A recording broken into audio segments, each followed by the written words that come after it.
Welcome to the podcast Crime Salad, where we talk true crime. I'm your host, Ashley, and with me always is my husband and partner in crime, Ricky. The purpose of this podcast is to honor the victims through ethical storytelling in the hopes of preventing future tragedies. We want our stories to resonate and educate others in hopes that some of these similar cases with identifiable patterns can be prevented. Now, before we jump in, please let us warn you that this is a true crime podcast. The details of this episode may be triggering to some listeners. Listener discretion advised.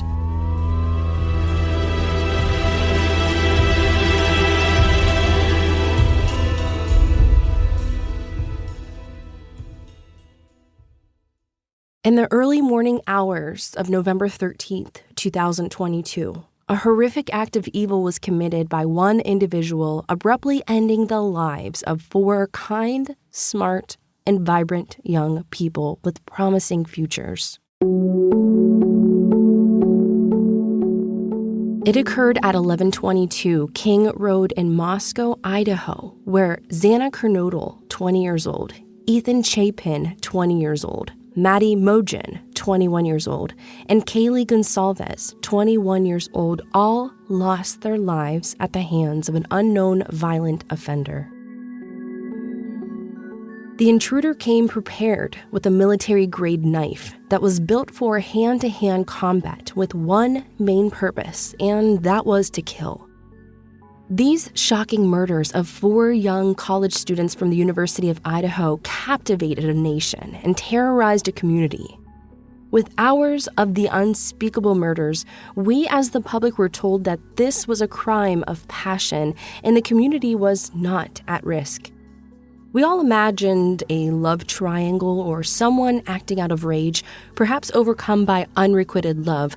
But just as quickly as we were told that, while this appeared to be a targeted attack, the community was not safe and everyone should remain vigilant. Locals were told to call the police hotline with tips, and within weeks, there was uncorroborated rumors and accusations. Most of the rumors were targeted against the two young adult survivors who had been sleeping in the basement-level bedrooms at the time of the murders. There was also accusations of police incompetence.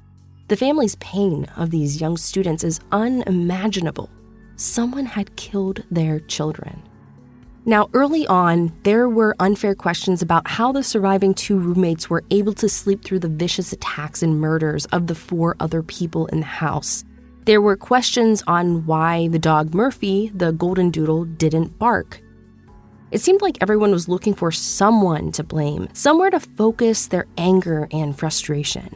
And most of all, there were theories and speculation on all forms of social media, terrible, hurtful, unsubstantiated speculative theories. What none of us knew at the time was that the police were very much in control of this investigation from day one.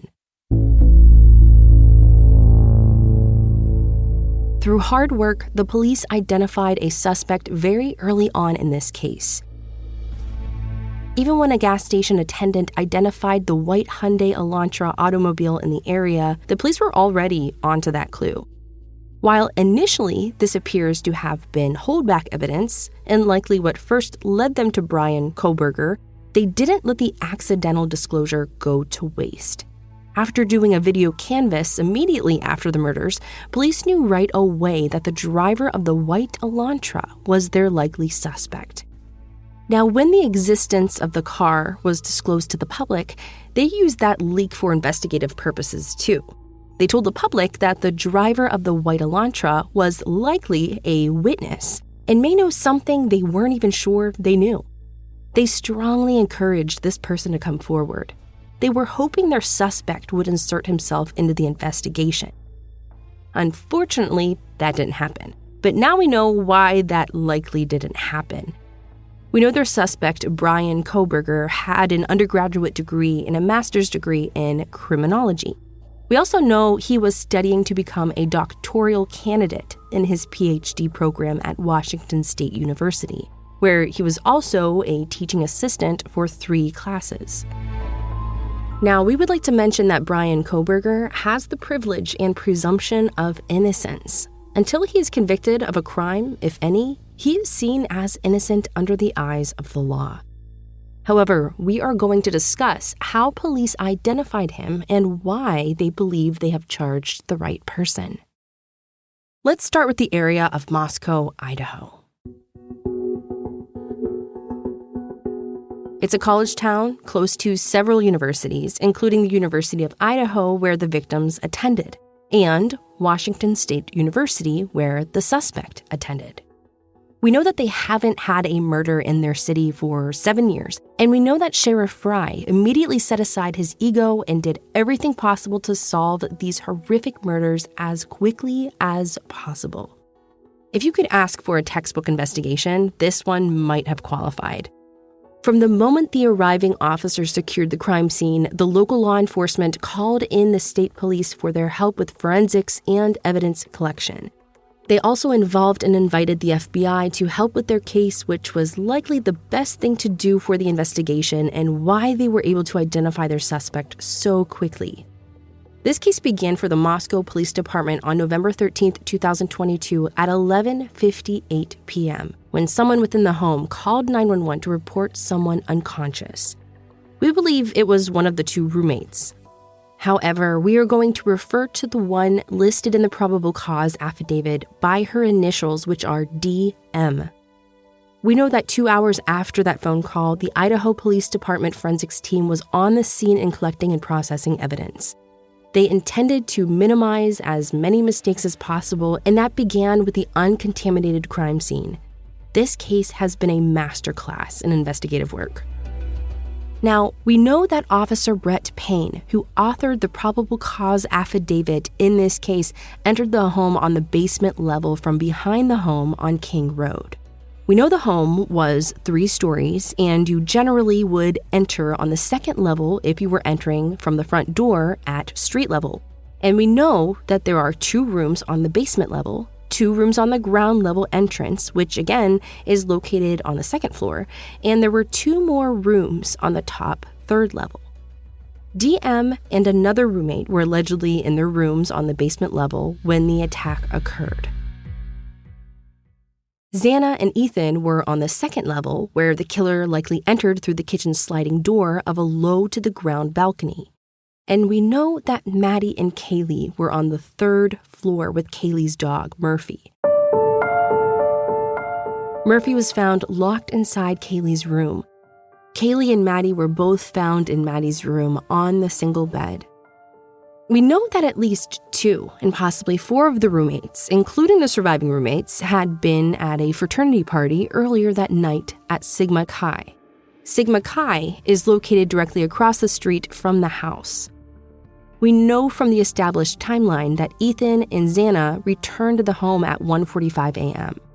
They had attended a party across the street at Ethan's fraternity house.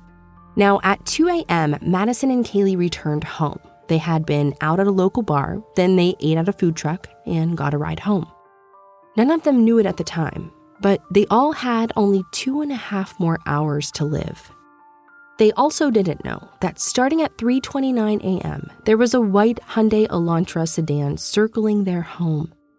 Police believed the driver was Bryan Kohberger, and they believed he had deadly intent.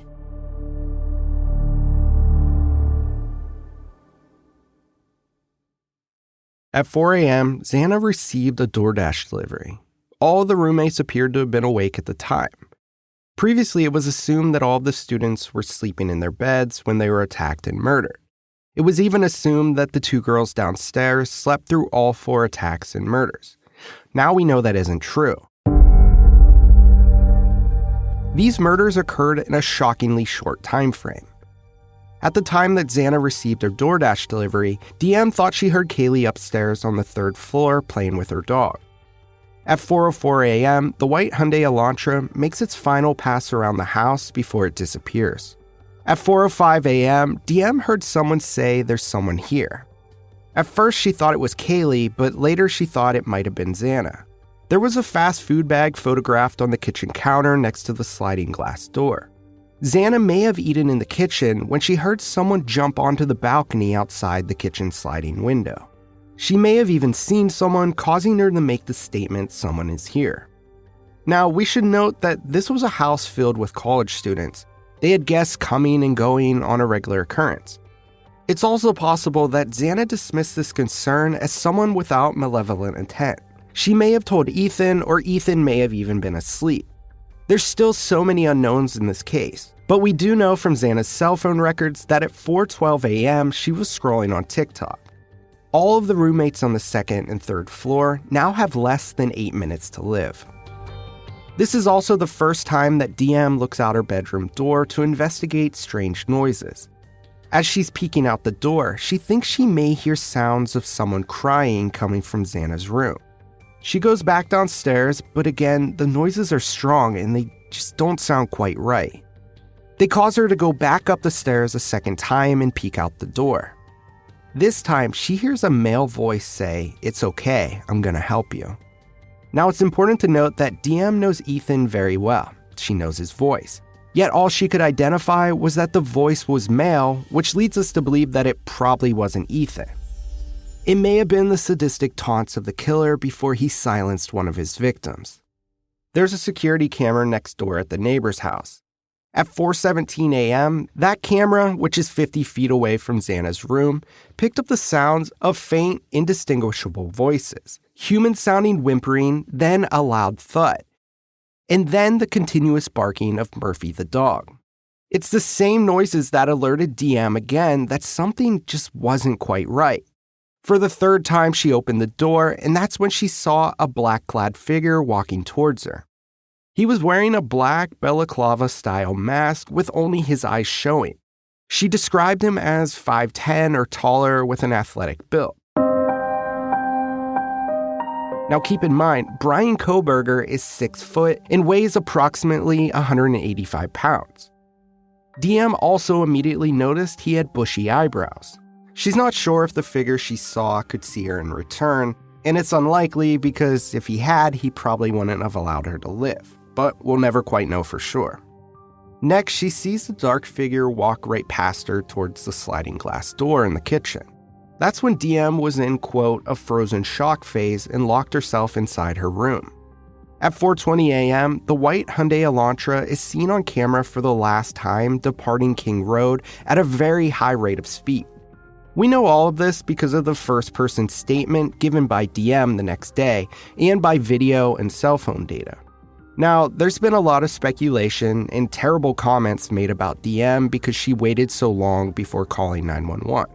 Well, this is a reminder that DM is an innocent surviving victim. Let's engage with empathy and remember that she is a young girl who has been given a life sentence of survivor's guilt. She'll have to continue to relive this trauma through the trial and perhaps the rest of her life. This is an event that will define and haunt her forever. So we ask you, if you want to discuss this case on social media with us, remember that DM is a victim too, and we ask that all comments towards her are respectful. The brutality of the crime scene alone would scar anyone for life. Even members of law enforcement have sought counseling after processing the crime scene in this case. So just be respectful, please. Now, very early on, police were able to identify the suspect's vehicle with the help of surveillance footage near the crime scene as a Hyundai Elantra. They were able to see the car arriving near the house and then speeding off the night of the murder. With this information, they spread the word to law enforcement to be on the lookout for this car. 4 days later, on November 29th, Washington State University police officer Daniel Tiengo located a white 2015 Elantra in their system having a Pennsylvania license plate. This car was registered to the student Bryan Kohberger. His address was also attached to this information, and police were able to find this car, matching the description, conveniently parked in the parking lot close to where Bryan lived on campus. But the only thing was that it had a Washington tag, not a Pennsylvania tag. However, the tag on the vehicle was registered to Bryan Kohberger. It was found that the vehicle was registered on November 18th to the state of Washington. This would have been 5 days after the murders had taken place. Maybe this could have been a planned trick up his sleeve to try to sit under the radar, being that the police may be looking for a white Elantra with PA tags. But then maybe it's a coincidence. And then when police pulled Bryan's driver's license photo, they realized he fit DM's description of the suspect down to the bushy eyebrows. As police looked further into Bryan's background, they learned that he was originally from Pennsylvania, where he obtained 2 degrees. One was in psychology, and the second was a master's degree in criminology and cloud-based forensics. They also learned he was a current Ph.D. student in criminology at WSU. They also discovered that Bryan had applied for an internship with the Pullman Police Department in the fall of 2022. As part of the application process, Bryan wrote an essay discussing his interest in assisting rural law enforcement agencies with how to better collect and analyze technical data in public safety operations. This would turn out to be quite ironic since this is how they first identified Bryan as their main suspect, before any DNA evidence tying him to the crime scene. And as part of their investigation, they pulled search warrants for his cellular devices. And more specifically, they were interested in the time between 3 a.m. and 5 a.m. on November 13th, 2022. That is when they discovered that before the murders, Bryan's phone was turned off at 2:48 a.m. on the morning of the murder, and then it was turned back on at 4:48 a.m., somewhere near Idaho State Highway 95, south of Moscow. So at 5:30 a.m., Bryan's phone and video surveillance corroborates Bryan returning to his apartment in Pullman, Washington, which is just 8.4 miles from the crime scene and roughly a 10-minute drive away. The next bit of information may seem unbelievable, but the cell phone data shows that just 5 hours after the murder, Bryan and his cell phone are back at the murder scene. Let me just repeat that. 5 hours after the murder, the cell phone was pinged near the crime scene. This was after the murder, after he drove on Idaho State Highway 95, he came back to the murder scene. Was he impatient that his crime hadn't hit the news yet, or was he going back for his missing knife sheath? We're not sure, but we do know he circled the home a few times before heading back to run some errands on his way back to Pullman. Now, we also learned that police believe that Bryan had been stalking and fantasizing about these murders for a very long time. Someone or several someones at the King Road house had caught his interest for a period of at least 6 months. On August 21st, 2022, Bryan was pulled over close to the home for a seatbelt violation. Before he received that ticket, his phone was near the King Road home between 10:34 p.m. and 11:35 p.m. There were at least 11 subsequent trips via his cell phone records near the murder scene. Now, we still don't have a motive for this crime. The prosecution doesn't have to prove motive, although many people have theories based on what we currently know. We know that Bryan was horrifically bullied as a child and teen, mostly by females. We know that as he grew up, slimmed down, and began taking an interest in kickboxing, that he became more aggressive, often looking for reasons to engage in physical altercations. On some level, he went from being bullied to bullying others. And we know that a bar owner in Pennsylvania had an interesting story to tell the media. At his bar, the Seven Sirens Brewery Company, they have a policy where they scan IDs, and if customers get unruly or they act out in any way, there is a place for staff to make notes about their visit. The owner stated that Bryan usually sat alone at his bar, observing and watching female patrons and female employees.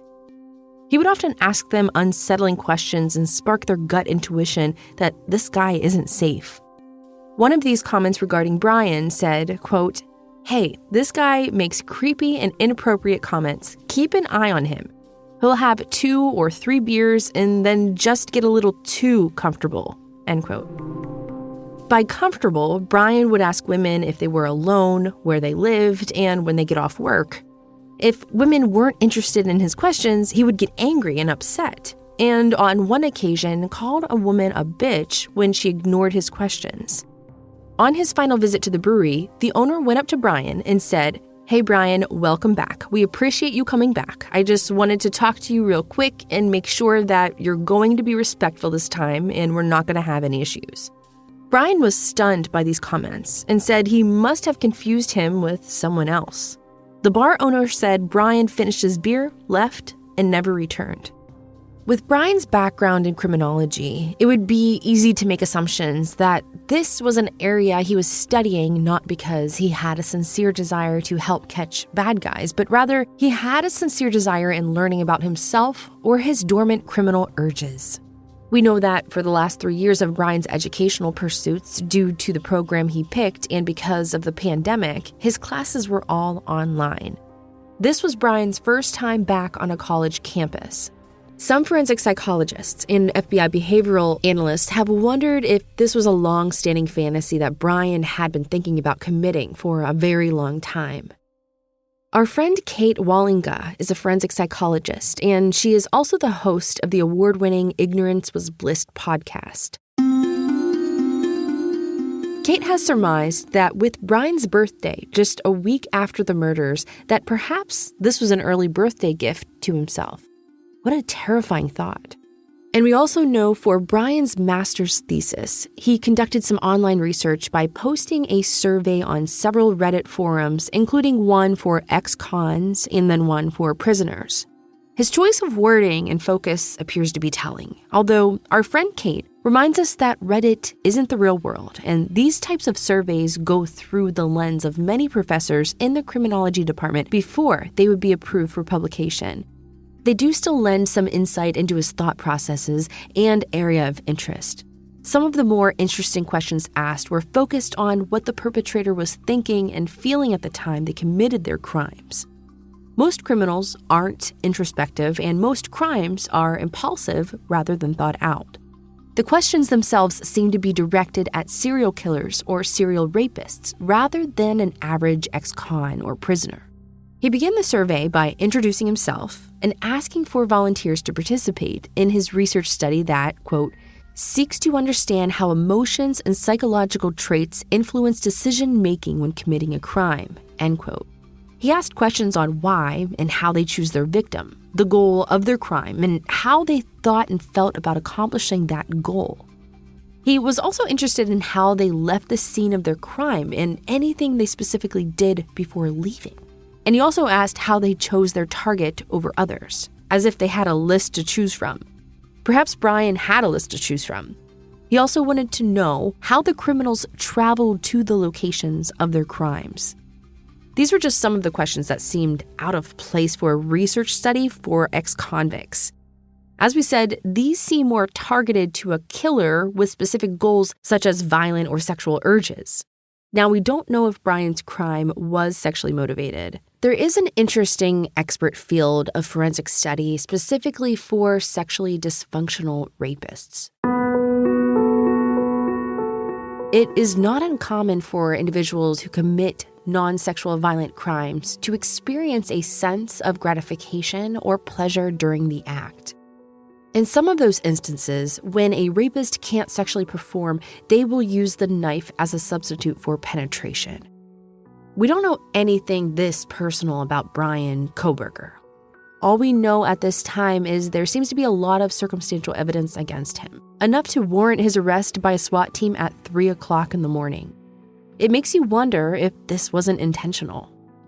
It is important to note that the motivations behind criminal behavior can be complex and multifaceted and cannot be explained by any single factor.